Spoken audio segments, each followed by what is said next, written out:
ఈనాటి 2 సంవత్సరాల విజయోత్సవ సభకు ముఖ్య అతిథులుగా విచ్చేసిన గౌరవ మంత్రివర్యులు పయ్యావుల కేశవ్ గారు, టీజీ భరత్ గారు, అట్లాగే సహచర శాసనసభ్యులు, ముఖ్య నాయకులు, భారతీయ జనతా పార్టీ, జనసేన, తెలుగుదేశం పార్టీల నుంచి విచ్చేసిన నాయకులు, కార్యకర్తలు, పాత్రికేయ మిత్రులు అందరికీ పేరు పేరున హృదయపూర్వకంగా నమస్కారాలు తెలియజేసుకుంటా ఉన్నాము. ఈ కార్యక్రమం ఉద్దేశం 2014-19 మధ్యకాలంలో మనం అనేక కార్యక్రమాలు చేశాం. చేసింది ఎక్కువ, చెప్పింది తక్కువ. కానీ 19-24 మధ్యకాలంలో ఒక నయవంచకుడు, ఒక అరాచకవాది, ఒక విధ్వంసకారుడు జగన్ రూపంలో రాష్ట్రాన్ని అన్ని రంగాల్లోనూ అధఃపాతాళానికి తొక్కేశాడు. కానీ ఇంకా పార్టీ ఏదో ఒక బురద మన మీద చల్లుతానే ఉంది. మనం చేస్తున్న కార్యక్రమాలు బలంగా ప్రజల్లో చెప్పుకోవాల్సిన బాధ్యత కూటమిలోని అన్ని పార్టీల కార్యకర్తలపైన, నాయకులపైన ఉంటుంది. నిజం గడప దాటే లోపల అబద్ధం ఊరంతా తిరిగొస్తుందనేది సామెత. అట్లా ఉంది వైసీపీ దుష్ప్రచారం.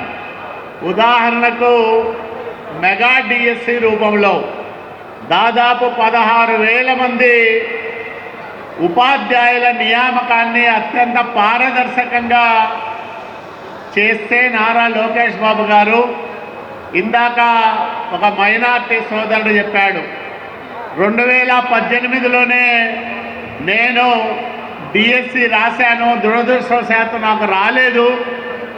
ఇప్పుడు చంద్రబాబు నాయుడు గారు వచ్చిన తర్వాత నారా లోకేష్ బాబు గారి నాయకత్వంలో అత్యంత పారదర్శకంగా జరిగిన ఈ ఎంపికలో నాకు ఉద్యోగం వచ్చింది, నేను ఇక్కడే పనిచేస్తూ ఉన్నానని చెప్పాడు.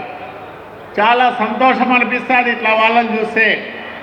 వేలాది మంది నిరుద్యోగులు, ఇప్పటిదాకా 30,000 ఉద్యోగాలు ప్రభుత్వంలోనే భర్తీ చేశాం. పోలీసులైనా, ఆరోగ్య రంగమైనా, అట్లాగే విద్యారంగమైనా అత్యంత కీలక రంగాల్లో ఉన్న పోస్టులన్నీ కూడా భర్తీ చేస్తూ ఉన్నాం.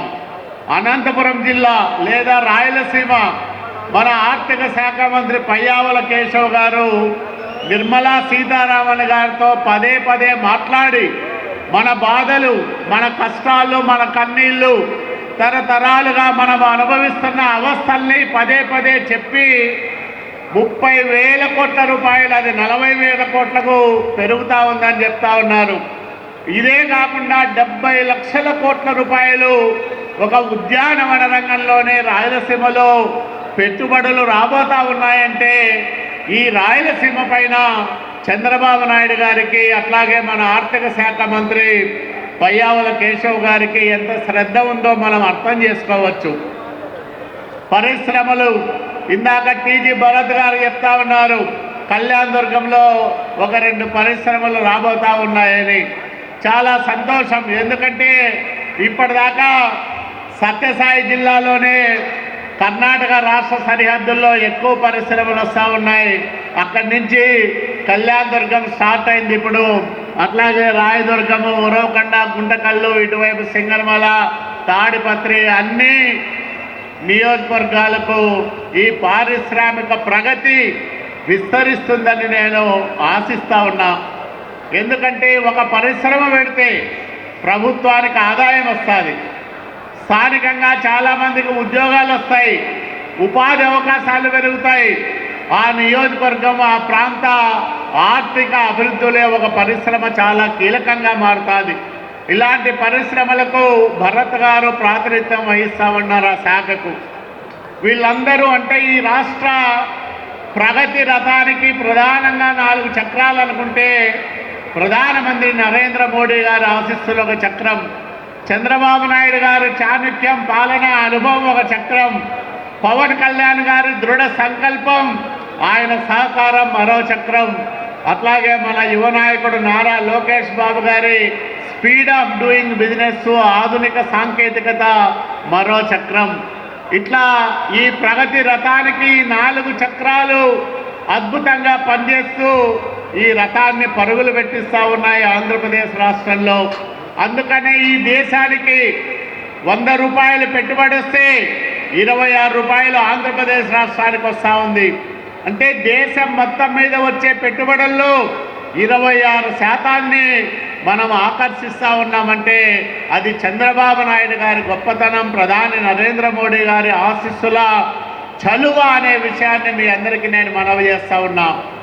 మన నాయకుడు, యువ నాయకుడు మొన్ననే రష్యా వెళ్ళారు.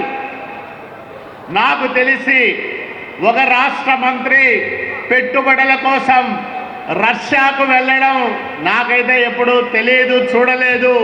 మొదటి మంత్రిని నేను భావిస్తూ ఉన్నా.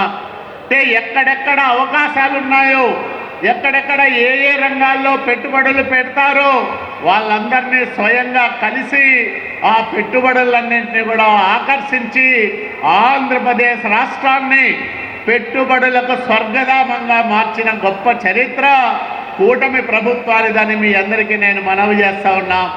అన్నదాత సుఖీభావ ద్వారా మనం 20,000 రూపాయలు రైతుకి ఇచ్చాం. పెన్షన్లు పంచడానికి ప్రతి నెల 1వ తేదీ పోతే ఆ పెన్షన్దారులు వాళ్ళ కుటుంబ సభ్యులు వ్యక్తం చేసే ఆనందం మనకెంతో సంతృప్తినిస్తూ ఉంది. ఎందుకంటే చంద్రబాబు నాయుడు గారి నాయకత్వంలో పనిచేస్తున్నందుకు ప్రతి క్షణము గర్వంగా ఫీల్ అయ్యే పరిస్థితి మంది. అదే జగన్మోహన్ రెడ్డి ఒక అబద్ధాన్ని పదే పదే చెప్పి నిజమని నమ్మించే ప్రయత్నం చేస్తూ ఉన్నాడు. పెట్టుబడులు రాకుండా అడ్డుకుంటా ఉన్నాడు. డ్రిప్ సబ్సిడీ 5 ఏళ్ళు ఆపేశాడు. ఈరోజు డీడీ కట్టిన వారానికే డ్రిప్ లారీ మన పొలానికి వస్తూ ఉందా రాలేదా ఒకసారి రైతన్నలందరూ కూడా ఆలోచన చేసుకోమని నేను విజ్ఞప్తి చేస్తూ ఉన్నా. అట్లాగే బీసీల ప్రభుత్వం ఇది. బడుగు బలహీన వర్గాలను హక్కున చేర్చుకునే నాయకత్వం మనది. దానికనే బీసీలు గర్వంగా పాలనలో ప్రధాన భూమిక పోషిస్తూ ఉన్నారు. దళితులు, మైనార్టీలను గౌరవించే ప్రభుత్వం ఇది. బడుగు బలహీన వర్గాలు ఎక్కడన్నా క్షేమంగా సౌభాగ్యంగా ఉన్నారు అంటే అది చంద్రబాబు నాయుడు గారి పరిపాలన చాణుక్యం వల్ల ఉంటుంది, చల్లని చలువ వల్ల ఉంటారు ఆయా వర్గాల వాళ్ళు. కాబట్టి ఇది పేదల ప్రభుత్వం, బడుగుల ప్రభుత్వం, అభివృద్ధి పథంలో పయనిస్తున్న ప్రభుత్వం. ఈ రాష్ట్రాన్ని అన్ని రంగాల్లో ముందుకు తీసుకెళ్తున్న కూటమికి అన్ని వర్గాల ప్రజల ఆశీస్సులు మెండుగా ఉండాలని మనందరం వచ్చే స్థానిక సంస్థల ఎన్నికల్లో అన్ని స్థానాల్లో విజయం సాధించేదానికి కూటమి నాయకులందరూ కూడా సమిష్టిగా కృషి చేసి పని చేయాలని, మరీ ముఖ్యంగా తెలుగుదేశం పార్టీ నాయకులు, కార్యకర్తలందరూ కూడా ఐకమత్యంగా ఉంటే ఈ విషనాగు లాంటి వైసీపీ మనల్ని ఏమీ చేయలేదు.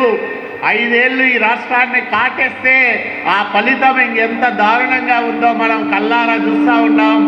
కాబట్టి దయచేసి ఎవరు కూడా వ్యక్తిగతమైన విభేదాలతోనో లేకపోతే మరో కారణంతోనో పార్టీ విజయానికి ఎవరు అడ్డుపడద్దండి. అన్ని స్థానాల్లో మనం గెలిచే విధంగా ప్రతి ఒక్కరూ పనిచేద్దాం. ఆ రకంగా ఐకమత్యంగా ముందుకు పోదామని మీ అందరికీ మనవి చేస్తూ మీ అందరి దగ్గర కూడా సెలవు తీసుకుంటున్నాం. జై చంద్రబాబు నాయుడు గారు.